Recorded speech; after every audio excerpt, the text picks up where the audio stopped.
¿Qué tal? Te doy la bienvenida a un nuevo capítulo de World Media Podcast.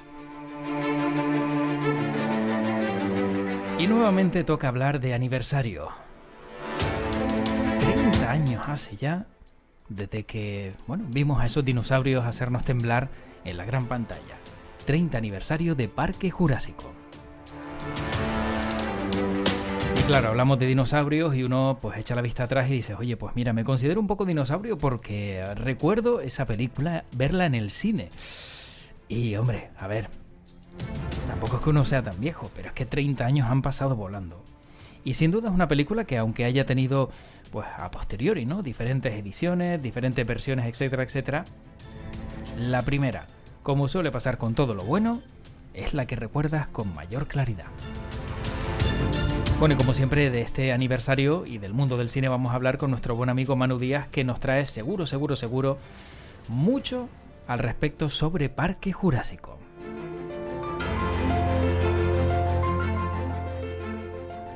Y siempre es un placer poder hablar de aniversarios y en este caso también de dinosaurios con Manu Díaz. Manu, ¿qué tal? ¿Cómo estás? Pues encantado de estar por aquí, pues ya, bueno, ya con la trayectoria que esto lleva, no vamos a decir que somos dinosaurios, pero sí tenemos nuestra historia.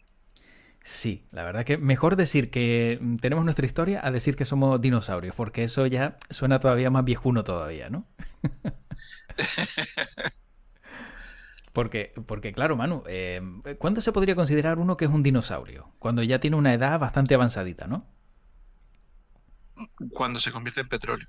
Cuando se convierte en petróleo. O cuando se fosiliza y te guardan en un bastón y luego ya intentan sacarte la sangre para crear un clon tuyo, ¿no? Sí, bueno, lo de quitarnos la sangre ya hay edades en las que te lo hacen de manera, al menos una vez al año. Sí, exacto. Obligatoria. Pero bueno, es curioso porque estaba pensando cuando proponías el tema, lo rápido que pasa el tiempo y yo todavía recuerdo el día que fui a ver Parque Jurásico al cine y de esto han pasado 30 años ya, o sea, una auténtica barbaridad, ¿eh? Sí, bueno, una película que en su momento pues sí se pensaba que iba a ser un éxito taquilla, eso yo creo que nadie lo dudaba, pues bueno, el libro había sido un bestseller, tenía a Steven Spielberg detrás, o sea que todo apuntaba que sí. Lo que nadie se esperaba, ni siquiera los propios que le hicieron, pudieron prever, es que iba a ser una película que iba a cambiar la historia del cine. ¿Y por qué nadie lo esperaba y por qué cambió la historia del cine, Manu? Pues nadie lo esperaba porque bueno, eso, sí se pensaba que iba a ser una película, que iba a atraer público, que iba a funcionar bien en taquilla. Eh, Se esperaba que fuera a tener unos estupendos efectos especiales, pero nadie pensaba que los efectos especiales de Parque Jurásico fueran a marcar la trayectoria de los efectos especiales, pues desde ahí en adelante y a día de hoy, 30 años después, el itinerario marcado por Parque Jurásico continúa. O sea que en ese sentido, eh, quizás a nivel de eh, a nivel de calidad cinematográfica, pues evidentemente hay películas muy superiores, incluso dentro de la filmografía de Steven Spielberg. Parque Jurásico no es que sea de sus grandes hitos como película, pero sí es verdad que fue una película que a nivel técnico supuso un antes y un después en la historia del cine. Previamente, pues sí, también es cierto que estaba, por ejemplo, Terminator 2 en el uso, con la introducción de los efectos digitales, pero digamos que el desarrollo tecnológico que tuvieron que llevar a cabo, además, como decía antes, no era un desarrollo tecnológico previsto, porque inicialmente los dinosaurios de Parque Jurásico se iban a hacer a la manera tradicional, es decir, Ujú. con stop motion, pero cuando vieron que con stop motion no terminaba de quedar como Steven Spielberg quería, decidieron hacer una prueba con efectos digitales y combinando lo que son, digamos, los efectos prácticos y los efectos digitales, y ahí es cuando dieron a la diana y la película, pues en su estreno fue todo un boom, todo digamos, una sorpresa para el público porque la manera en la que se mostraban los dinosaurios en pantalla nunca antes se habían visto así. ¿Es el conocido como sistema animatronic o me estoy yendo por otro lado que no es? Es una combinación. Ujú. Animatrónicos son efectos físicos, son efectos lo que se llaman efectos prácticos. Aquí estaba sobre todo el estudio de Stan Winston, que fue uno de los grandes pioneros también en el uso de prótesis y en el uso de muñecos animados, que son los animatrónicos, Ujú. para los efectos especiales. Lo que pasa es que con lo que se encontraron, con lo que se encontró todo el equipo de efectos especiales de la película, es que tanto con el stop motion como con los animatrónicos, el efecto no era real, sino que había elementos que hacían que el público identificara que eso era un efecto especial. Con el caso del stop motion, pues había algunos saltos entre fotogramas y entonces el movimiento no era perfectamente fluido, sino que eh, se notaba a la hora de moverse los dinosaurios, se notaban unos pequeños saltos de vez en cuando. Y con los animatrónicos, pues lo mismo, eso, los animatrónicos es pues una creación mecánica y entonces el movimiento no era un movimiento orgánico, sino a través de un sistema de engranajes conseguían que el dinosaurio se moviera, pero sin conseguir una naturalidad. Entonces lo que hicieron fue combinar eso con los efectos digitales que estaban en desarrollo en ese momento y digamos que los efectos digitales sí conseguían que esos saltos o esos movimientos que no eran orgánicos, pues adquirieran esa cualidad.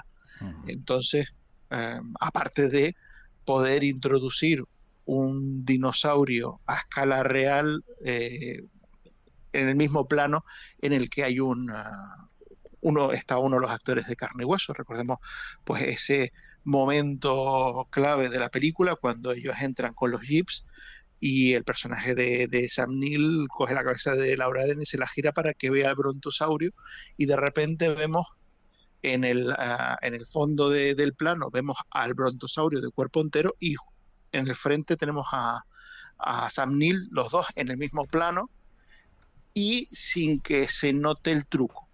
Efectivamente. Eh, ¿Por qué? Porque sí es verdad bueno, actor real con una figura de stop motion, por ejemplo, pues eso siempre ha estado ahí. King Kong, que cumple 90 años, pues ya se hacía, pero que tú miraras y no identificaras qué parte, o sea, dónde está la transparencia, qué parte es el plano del actor y qué parte es el plano del dinosaurio, pues ese fue uno de los grandes hitos de Parque Jurásico. Y después el hecho de poder combinar esos dos elementos con movimiento de cámara. Es decir, um, con el stop motion muchas veces lo que tenías era un plano fijo donde el movimiento estaba dentro del plano.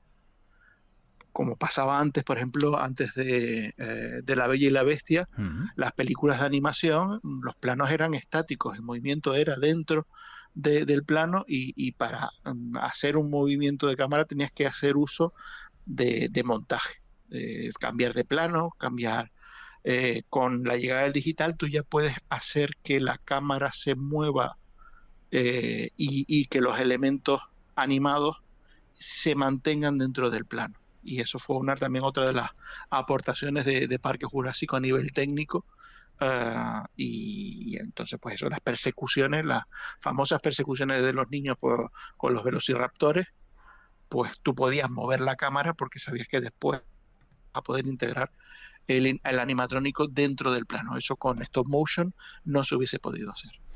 Manu, ¿se podría considerar quizá los efectos de Parque Jurásico, que marcaron ese punto de inflexión como a lo mejor pudieron haberlo hecho los efectos especiales de Star Wars, más o menos en diferentes épocas?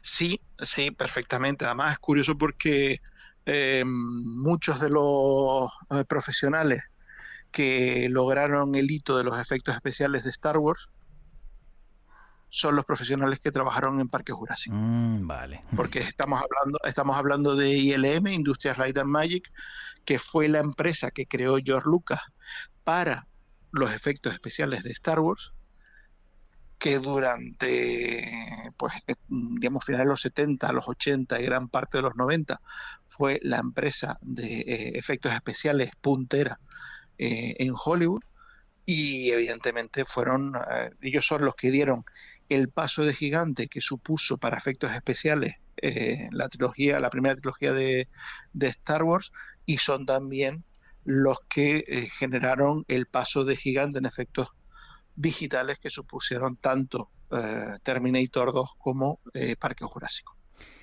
Luego la pregunta, Manu, es, claro, viendo cómo lo has explicado y realmente conociendo, ¿no?, cómo funcionaban esos dinosaurios, ¿el coste no fue demasiado elevado para lo que podía recaudar la película? ¿No había temor a lo mejor de hacer una gran inversión en efectos especiales para luego quizá a lo mejor pues que la película no acabara de gustar por el guión, por los actores? Se habló incluso de Harrison Ford, ¿no?, para el papel principal, y luego pues claro, todos esos rumores a lo mejor podían haber hecho que la película no fuera un éxito como el que fue. ¿El dinero invertido realmente se intuía que iba a ser recuperado? Hombre, siempre hay riesgo. Uh-huh. Eh, pero en este caso el riesgo era mínimo. Había elementos que vaticinaban que era extremadamente difícil que la película no fuera un boom en taquilla. Lo que mencionábamos antes, Parque Jurásico es un libro escrito por Michael Crichton, que era uno de los autores de bestseller de ciencia ficción, uh, no de los mejores escritores, pero sí de los que más vendían. En concreto, Parque Jurásico era una de sus novelas más vendidas. Encima una novela con dinosaurios comiéndose gente, que la iba a dirigir el director de Tiburón, que desde Tiburón no hacía una película de bichos gigantes. Pero es que encima el director de Tiburón pues era ni más ni menos que el Rey Midas de Hollywood, que si bien es verdad que con Parque Jurásico, que es una película que se estrenó en 1993, fue justo la que vino a continuación de Hook, que fue uno de sus grandes fracasos en taquilla, pero digamos que todavía la confianza de los estudios en Steven Spielberg era estratosférica. O sea, Always, que había sido su película anterior, y Hook pues no hubiesen funcionado como se esperaba, no hubiesen rendido en taquilla como se esperaba, no quitaba que en ese momento estábamos hablando del director de las 3 entregas de Indiana Jones, de E.T., y por supuesto Tiburón. Así que la confianza en que la película iba a funcionar era prácticamente ciega. Y después, pues bueno, es verdad que también era una película que estaba prevista estrenarse en el mes de junio, es decir, si Tiburón fue la película que creó el blockbuster del verano, pues Parque Jurásico iba a ser el blockbuster del verano de 1993, y lo fue en la mayor parte del mundo, con la excepción de España. No me digas, ¿y por qué? Porque en España no se estrenó en verano. Vale. En 1993, en junio, hubo una huelga de dobladores, y todas las películas, se paró el estreno de muchísimas películas porque los actores de doblaje en España no iban a trabajar. Algunas películas, es verdad, que se llevaron a doblar a Francia Mm. con el hándicap de que la voz que acompañaba a los actores no era la habitual. Eso pasó, por ejemplo, con En la línea de fuego, protagonizada por Clint Eastwood, que Clint Eastwood tenía su voz asignada, que era Constantino Romero, y En la línea de fuego pues tuvo que ser otro doblador porque Constantino Romero estaba de huelga. Mm. Si hubiesen esperado, pues Constantino Romero hubiese puesto la voz, pero claro, hubiesen sacrificado, digamos, la estrategia comercial que tenían pensada para la película. En el caso de Parque Jurásico, eh, se planteó el hacer ese itinerario también, el llevar la película a Francia y doblarla en español en Francia, pero se encontraron con un escollo importante. Recordemos que la película, el personaje de John Hammond, el multimillonario que crea el parque Jurásico, estaba interpretado por el veterano Richard Attenborough, que Mm. no solo es un actor muy conocido, también es un cineasta muy conocido, director de Gandhi, de Grita Libertad, son un artista de luego con un gran prestigio, británico, y como buen británico con un odio visceral a los franceses. Entonces dijo que se negaba rotundamente a Mm. que un francés le doblara en español. Tremendo, ¿eh? Que Tremendo. bueno, que el doblaje se hiciera en Francia para Francia, pues no le quedaba otra que aceptarlo. Pero Ujú. que además encima en Francia hicieran el doblaje para España, se negó rotundamente. Y la película, pues como digo, en vez de estrenarse en junio, a principios de verano, se estrenó el 30 de septiembre, ya fuera de la ventana del cine veraniego. Aún así, en España fue un éxito, Mm. Sí, sí, sí. pero no fue un éxito de verano. Claro. Manu, y para ti de estos 30 años que han pasado, si ahora mismo, por ejemplo, pongamos el caso, esa película, Jurassic Park, la primera de todas, se estrena a día de hoy, ¿sería el mismo éxito? Teniendo en cuenta cómo fue en la época y ahora teniendo en cuenta también que si la ves, a lo mejor los efectos no han pasado tan de moda, ¿crees que sería igual de impactante? Pero igual de impactante existiendo un precedente, o sea, en el contexto actual donde sí existe Parque Jurásico y donde ha habido muchas películas No, no, no, no, no. que se han desarrollado a partir a partir del modelo de Parque No, Jurásico. no, no, no, no. Que esta fuera la primera y no hubiera, vamos, que no hubiese habido en estos 30 años ninguna película de dinosaurios. Que se estrenara ahora, pero en las mismas condiciones que se estrenó hace 30 años. Sí sería igual de impactante. Por supuesto. A ver, el Parque Jurásico, de hecho, existiendo Parque Jurásico, un Parque Jurásico visto hoy en gran pantalla, los efectos no se notan. Claro. Porque, eh, porque tiene un elemento que hace que la película no haya envejecido tanto, y es que no son efectos digitales 100%.